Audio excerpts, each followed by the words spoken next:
Hi. Hi, Debbie. Today I'm going to show you our new amazing tool, stamp wheel. Actually, this set comes with a 3-piece, and we have a base, and we have sticky mat, which is made out of photopolymer, and you can stick in the base like this, and we have a clear flip plate. Okay. So we call it flip plate. You can use it right this way. So basically, with our stamp wheel, you can use lots of different techniques.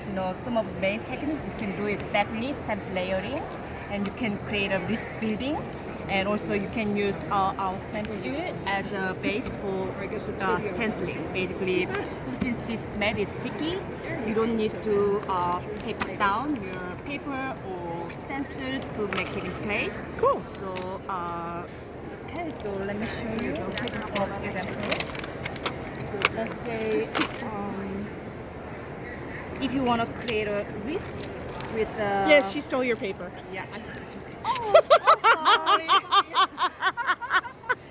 Okay, you're gonna place the base in the place. And by the way, we have a complementary product with the alignment guide. Basically, depending on the stencil use, you can make your card base in the center based on the card size you are using. So basically, usually A2 card size, you can use the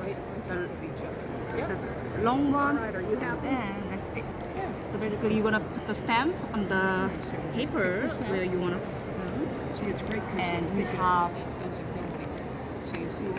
All right, let's pick up the stamp, and then you clip, and then you ink up the stamp with ink.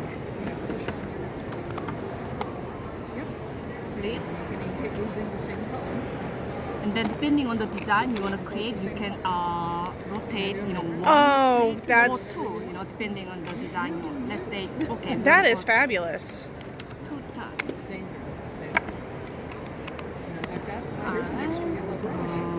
So make sure you put those corners in place, and then. And the little acrylic dot pieces let you kind of help keep track? Yeah, where it's bottom or top, depending on the color use, So one, dot should be good enough, but depending on your preference, you can put more. So let's say... Because it's somewhat easy to do that kind of a design, like with the Misty or something, if it's exactly a square. Yeah. But if it's not a square, like this one is a rectangle, you can get the design a lot easier doing it this way, I think.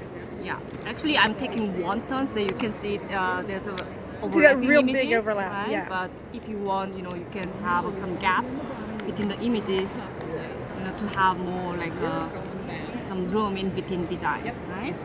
And also, if you wanna, let's say, oh, where's the stencils? Where's the main one? I didn't take it, I promise.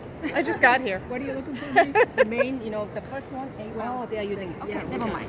We'll be done in a minute. We can turn it over to you. Okay, but I can show you. So you want to go So let's say, I had to stop my look. on the ink blending, you just place your paper in the base, and then place your stencil over the top, and again, you don't need a... And this should grab it pretty well. Yeah. So let's say... You're treating your little extra limbs on there carefully. It's like you do the circular thing. This is very kind of, so you don't Okay, you see that, guys? Yes. You don't need to tape down your paper or stencil, so It's gonna holding make on. your hands free while stenciling, right? So this is something you can do that.